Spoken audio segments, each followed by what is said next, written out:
بسم اللہ الرحمن الرحیم۔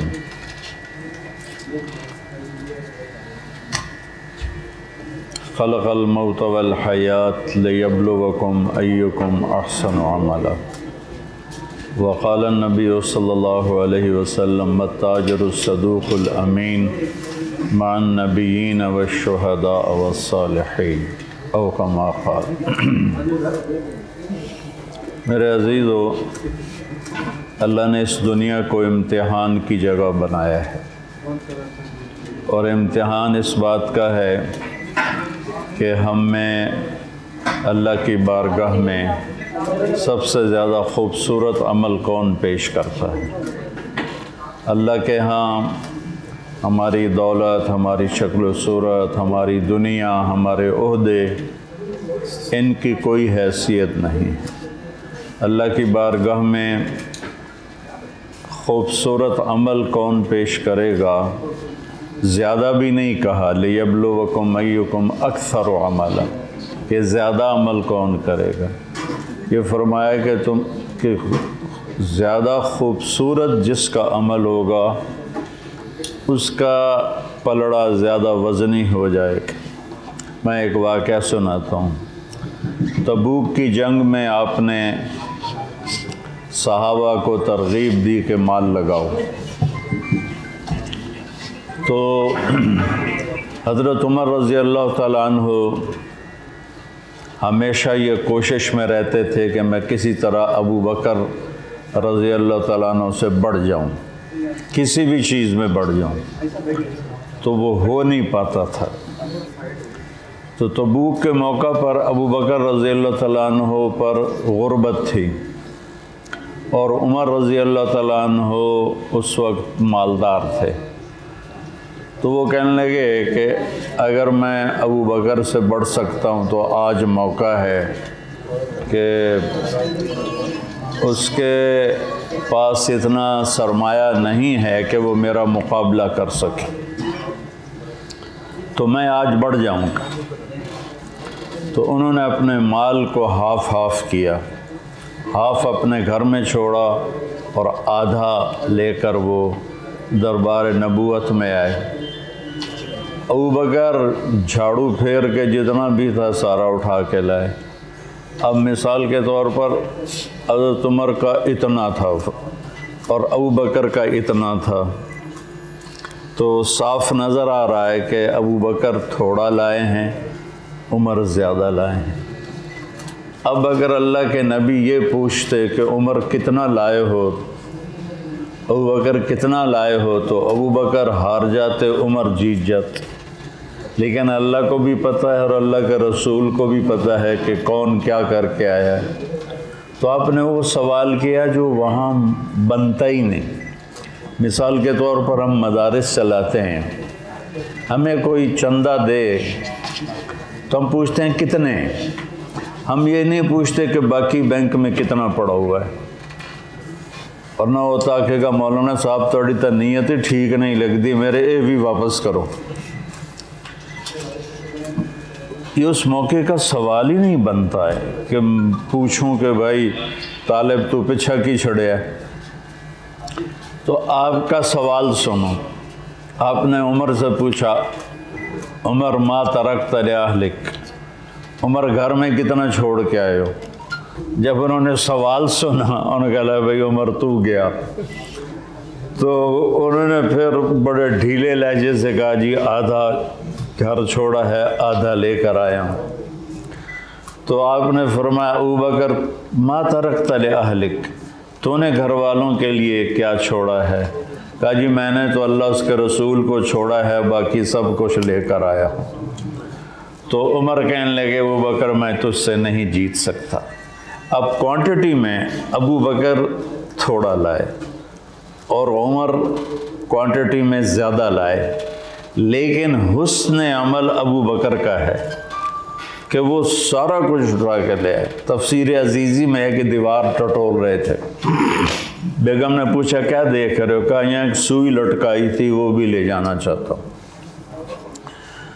تو ابو بکر رضی اللہ تعالیٰ عنہ کا تھوڑا لیکن زیادہ خوبصورت، عمر رضی اللہ عنہ کا بہت زیادہ لیکن اتنا خوبصورت نہیں ہے۔ یہ ہے اللہ کا فرمان کہ ہم دیکھیں گے کہ تم میں زیادہ خوبصورت عمل کون کرتا ہے۔ تو ہمارے آخرت کی تیاری صرف نماز روزہ حج زکوٰۃ نہیں ہے، بلکہ ہم جو دنیا کا کام کرتے ہیں، من امسا کالم بعمل یدہ امسا مغفور لہ، جو صبح سے شام تک بچوں کے لیے حلال کماتا ہے اور تھک جاتا ہے، اس کے اس دن کے سارے گناہ معاف ہو جاتے ہیں۔ اور سچائی اور دیانتداری کے ساتھ کوئی کرسی پر بیٹھے کوئی دکان پر بیٹھے تو اس کا حشر نبیوں کے ساتھ ہوگا۔ تو تجارت انبیاء کا پیشہ ہے، ہمارے نبی نے تجارت کی، صحابہ نے کی۔ امام ابو حنیفہ کوفہ کے سب سے بڑے کپڑے کے تاجر تھے، جن کو ہم فالو کرتے ہیں، جن کے فتوے پر ہم چلتے ہیں۔ وہ کوفہ میں کپڑے کے سب سے بڑے تاجر تھے اور سب سے زیادہ وہ مالدار تھے۔ تو ایم ٹی جے بنانے کا مقصد یہ تھا اس عمر میں مجھے تجارت کا کیا شوق چڑھے گا، ہمارا تجارت پیشہ نہیں، ہم پشتوں سے ذمہ دار چلے آ رہے ہیں، اور اللہ تعالیٰ کا فضل ہے، خوشحالی اللہ نے دی۔ ایم ٹی جے کا مقصد یہ تھا کہ جب کورونا میں مدارس چلا رہا ہوں، 10 مدرسے میں چلا رہا ہوں اللہ کے فضل سے، اس کی توفیق سے، تو ہم لوگ زکوٰۃ مانگتے ہیں، لوگوں سے زکوٰۃ لیتے ہیں اور پھر وہ مدارس چلاتے ہیں۔ لیکن میرے اندر نہ ایک ایسے چبھن رہتی تھی کہ اللہ کوئی ایسا سلسلہ بن جائے کہ مانگنا نہ پڑے، بلکہ مدرسہ اپنے پاؤں پہ کھڑا ہو، اپنا خرچہ خود اٹھائے۔ یہ ایک خلش رہتی تھی۔ تو ویسے بھی خیال آتا تھا کہ زکوٰۃ تو مال کی میل کچیل کہا گیا، زکوٰۃ کو مال یعنی مال صاف ہوتا ہے زکوٰۃ دینے سے۔ وہ زکوٰۃ جیسے کپڑے میں سے میل نکل جائے تو کپڑا صاف ہو جاتا ہے، تو زکوٰۃ کے نکل جانے سے باقی مال صاف ہو جاتا ہے۔ تو زکوٰۃ کو علماء نے مال کی میل کہا ہے۔ تو خیال آتا تھا طالب علم سب سے افضل ہے دنیا میں اللہ کی نظر میں کہ وہ اللہ کے قرآن کا علم حاصل کر رہا ہے اور ہم اس کو کھانا کھلا رہے ہیں میل کچیل، تو اس کے اندر روحانیت کیسے آئے گی؟ ہمیں پتہ چل جائے کہ اس پیٹرول پمپ کا پیٹرول صاف نہیں ہے تو پرانی موٹر سائیکل والا بھی وہاں نہیں کھڑا ہوتا، کہتے اگاں چلیے نہ تو پیٹرول ٹھیک کوئی نہیں۔ تو ہم اپنے طالب علموں کو مال کی میل کھلاتے ہیں، پھر کہتے ہیں لوگ کہ اب شخصیتیں کیوں نہیں تیار ہو رہے ہیں، جیسا را مٹیریل ہوگا ویسی ہی چیز بنے گی۔ تو یہ ایک خلش تھی۔ تو پچھلے سال جب کرونا کی لہر چلی اور کاروبار متاثر ہوئے تو جن دوستوں سے ہم زکوٰۃ لیتے تھے ان کے بھی متاثر ہو گئے۔ تو مجھے شرم آئی کہ اب میں ان سے کہوں کہ زکوٰۃ دو، تو تو میں نے اپنے ساتھیوں سے کہا یہ کہ میں اب کسی سے زکوٰۃ نہیں مانگوں گا، کہ وہ تو خود بیچارے تنگ دست ہو چکے ہیں، مدرسہ چلتا ہے تو چلاؤ، نہیں چلتا بند کر دو، میں زکوٰۃ نہیں مانگوں گا۔ تو وہ اللہ نے فضل فرمایا، تھوڑے بہت آتے رہے، ہمارا نظام چلتا رہا مشکل کے ساتھ، تنگ دستی کے ساتھ۔ لیکن یہ میں نے پچھلے سال کہا کہ میں زکوٰۃ نہیں مانگوں گا، اللہ سے مانگو اللہ ہمیں کوئی ذاتی طور پر کوئی ایسا وسیلہ دے دے۔ تو پچھلے سال پھر 27 رمضان کو رات کو بیٹھے ہوئے یہ ان بچوں کے دل میں خیال آیا کہ ہم برانڈ بنائیں اور اس کی کمائی سے ہم مدارس کو چلائیں۔ تو بنیادی مقصد کوئی پیسہ بڑھانا نہیں، 60 سال کے بعد تو قبر قریب ہوتی ہے، دنیا دور ہوتی ہے۔ تو بنیادی مقصد کوئی پیسہ بنانا نہیں، کوئی مال بنانا نہیں، بلکہ اس کی کمائی کا ایک حصہ وہ ہم نے خاص کر دیا ہے کہ اس سے ہم مدارس کو چلائیں گے۔ اور ہم انشاءاللہ میں نے اللہ سے مانگا ہے کہ یا اللہ تو میری زندگی میں ہی مجھے اس MTJ سے اتنا دے کہ میں ایک مثال قائم کر سکوں علماء کے سامنے کہ مدرسہ زکوٰۃ کے بغیر بھی چل سکتا ہے۔ ابھی تو یہ تصور ہے کہ زکوٰۃ کے بغیر چلتا ہی نہیں، لہذا مانگنا ہی ہے۔ MTJ بنایا تو میرے اوپر بڑے اعتراض سوشل میڈیا پر، جیسے میں نے کوئی حرام کام کر دیا یا میں نے کوئی غلط کام کر دیا۔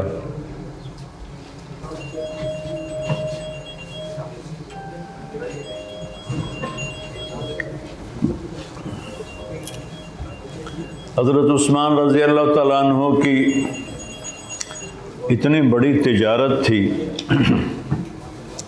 کہ تیونس جب فتح ہوا تو وہاں 1000 سال سے رومن امپائر کی حکومت تھی۔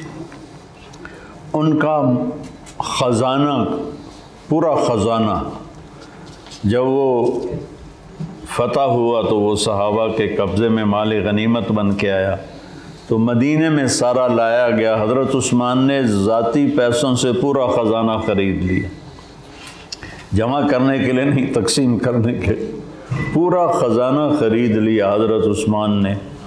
اور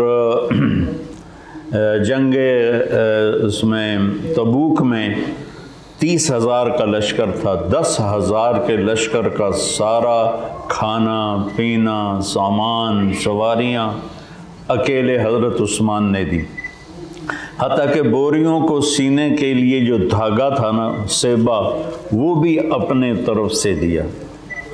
اور اس کے بعد دینار دیے، تو آپ نے وہ دینار جھولی میں ایسے لیے ہوئے تھے اور ان کو ایسے اچھال رہے تھے اور کہہ رہے تھے ما لا عثمان اللہ یعمل بعدہ، آج کے بعد عثمان کوئی بھی عمل نہ کرے تو اس کی بخشش ہو گئی۔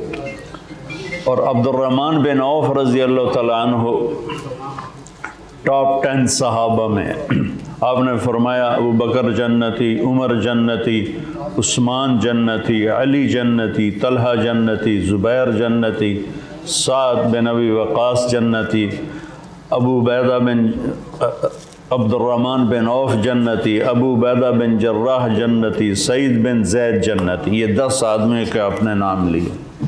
یہ صحابہ میں ٹاپ 10 کہلاتے ہیں کہ یہ سب سے بڑے صحابہ تھے، ان میں عبد الرحمن بن عوف بھی ہیں۔ تو ان کی 4 بیویاں تھیں جب ان کا انتقال ہوا، تو ان 4 بیویوں کے حصے میں 48,000 دینار آئے، جو پاکستانی پیسے کے مطابق کو 1.5 ارب روپیہ ایک بیوی کے حصے میں آیا، 1.5 ارب۔ اور 1000 گھوڑے، 1000 اونٹ اور 10,000 بکریاں، اور زمین مختلف جگہ وہ الگ، اور وہ ٹاپ 10 صحابہ میں ہیں۔ ہمارے بر صغیر میں یہ ایک ذہن بنے گا کہ مولوی کو تو کوئی دنیا کا کام کرنا نہیں چاہیے، بس وہ مصلی پہ نماز پڑھائے، اذان دے، مسجد میں جھاڑو دے اور ہم سے مانگ کر زندگی گزارے۔ تو اللہ کا شکر ہے کہ اللہ نے اس تصور کو توڑا۔ تو اللہ تعالیٰ یعنی میری اس نیت کو وجود بخشے، میرے نیت میں فطور نہ آئے۔ MTJ کا مقصد مال بنانا نہیں ہے بلکہ دین کی خدمت ہے۔ اور ایک مثال قائم کرنا چاہتا ہوں کہ مدارس زکوٰۃ کے بغیر بھی چل سکتے ہیں۔ اور آپ حضرات سے بھی کہتا ہوں کہ زندگی میں 2 چیزیں پیدا کر لیں، ایک ہمیشہ سچ بولیں اور ایک کسی کو دھوکہ نہ دیں۔ میرے نبی نے فرمایا 4 باتیں کر لو، دنیا بھی تمہاری ہے، آخرت بھی تمہاری۔ 4 بات، صرف 4، اب 5ویں نہیں آکھیاں، 4۔ ایک انگوٹھا ہیٹھا کر لے، 4 باتیں لے لو، دنیا بھی توڑی، آخرت بھی توڑی، اتھے بھی موجاں کرو، اگاں بھی موجاں کرو۔ صدق و حدیث، ہمیشہ سچ بولنا، کبھی جھوٹ نہ بولنا۔ آپ سے پوچھا گیا یا رسول اللہ مسلمان بزدل ہو سکتا ہے، ڈرپوک؟ آپ نے کہا ہاں۔ پھر پوچھا گیا کنجوس ہو سکتا ہے؟ آپ نے کہا ہاں۔ پھر پوچھا گیا جھوٹ بول سکتا ہے؟ کہا نہیں، جھوٹ نہیں بول سکتا۔ صدق و حدیث ہے، ہمیشہ سچ بولو۔ ایک صحابی آئے، کہنے لگے، چونکہ نئے نئے مسلمان ہوئے تھے لوگ، کہ یا رسول اللہ میرے اندر بہت برائیاں ہیں، میں ساری نہیں چھوڑ سکتا، ایک بتا دے، ایک پہ پکا ہو جاؤں۔ تو آپ نے کہا جھوٹ نہیں بولنا۔ وہ جھوٹ نہ بولنے کے چکر میں ساری برائیاں چھوڑنی پڑی اسے، اور وہ ساری برائیوں سے نکل گیا۔ جس قوم میں جھوٹ آتا ہے وہ قوم بے عزت ہو جاتی ہے، قوم ایز اے قوم بے عزت ہو جاتے ہیں، ذلیل ہو جاتے ہیں۔ چاہے وہ ایٹمی طاقت ہوں، جیسے ہمارا پاکستان ایٹمی طاقت ہے، لیکن ہم ایک ذلیل ہیں کہ جھوٹ ہمارے جڑوں کے اندر اتر چکا ہے۔ ہمارے ریڈی والے سے لے کر اوپر 22ویں گریڈ تک جھوٹ ہی جھوٹ ہے، جھوٹ ہی جھوٹ ہے۔ ہماری عدالتیں جھوٹ سے بھری پڑی ہیں، ہماری FIR جھوٹی ہوتی ہے، ہمارے گواہ جھوٹے ہوتے ہیں، ہمارے وکیل جھوٹی گواہی بتاتے ہیں، تو اے آکھنا ہے، تو اے آکھنا ہے، تیرے کو جج اے پوچھنا تو اے آکھنا ہے۔ وہ پہلے انہوں نے پتہ ہوتا ہے بھائی نہ کی آکھنا ہے۔ تو ہماری تو ہر شے جھوٹ ہے۔ تو ایٹمی پاور ہونے کے بعد اللہ نے ہمیں عزت نہیں دی کہ ہم ایز اے نیشن، یہ نہیں کہ سچے موجود نہیں، اللہ کا فضل ہے، سچے لوگ بھی ہیں لیکن جھوٹ زیادہ ہے۔ بازار میں چلے جائیں تو کوئی ایک آدھ تاجر سچا ملے گا، باقی سب جھوٹ پہ چل رہے ہیں۔ تو آپ نے کہا سچ بولنا ہے، جھوٹ نہیں بولنا ہے۔ دوسرا فرمایا حفظ و امانت، کبھی دھوکہ نہ دینا، فراڈ نہ کرنا، کبھی دھوکہ نہ دینا۔ کہ دھوکے سے کتنے گھر اجڑ جاتے ہیں، کتنے لوگوں کے چولہے بجھ جاتے ہیں۔ فراڈ کرنے سے وہ تو پیسے بنا لیتا ہے لیکن کئیوں کے چراغ بجھ جاتے ہیں۔ تو اس لیے آپ نے دھوکے سے روکا کہ حفظ و امانت، امانت داری کی زندگی گزارنا، دیانت داری کی زندگی گزارنا، کسی کو دھوکہ نہ دینا۔ اور آپ نے کہا سچا اور دیانت دار تاجر نبیوں کے ساتھ ہوگا۔ سچائی اور دیانت داری کے ساتھ وہ بادشاہ بھی ہے نا، تو وہ اللہ کی بارگاہ میں محبوب ترین ہوگا۔ اور سچائی اور دیانت داری کے ساتھ آفس میں بیٹھے، دفتر میں بیٹھے، ریڑھی پر بیٹھے، وہ عبادت میں ہے۔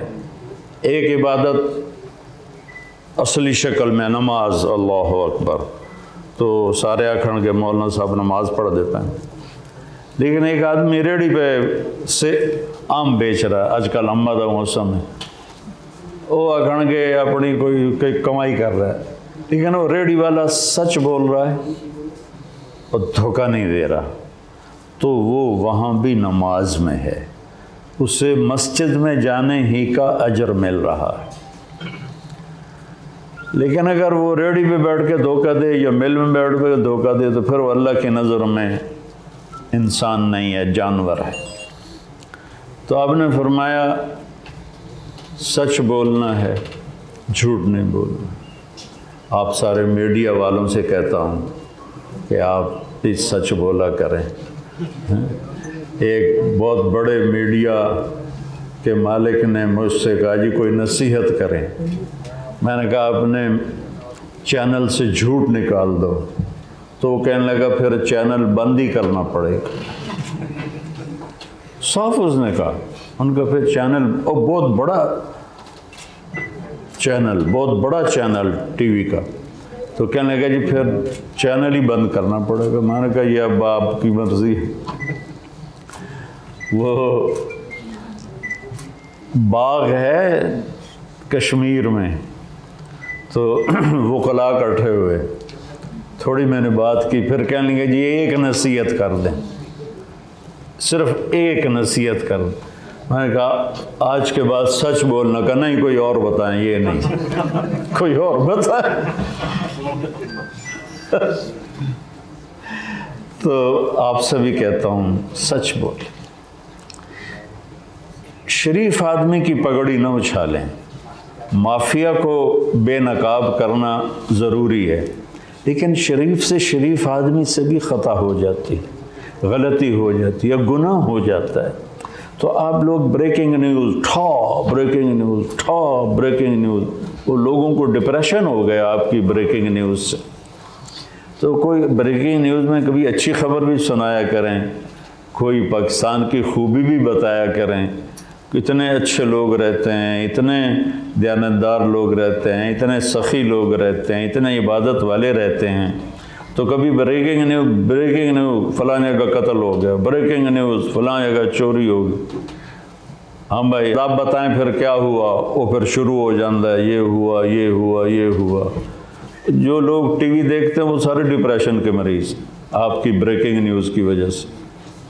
سچ بولو، شریف آدمی کی خطا کو چھپانے کا حکم ہے۔ ایک عادی مجرم ہے، اس کو بے نقاب کرنے کا حکم ہے، لیکن شریف آدمی، شریف عورت سے بھی خطا ہوتی ہے، اس کو چھپانے کا حکم۔ تو ایک سچائی، ایک دیانتداری۔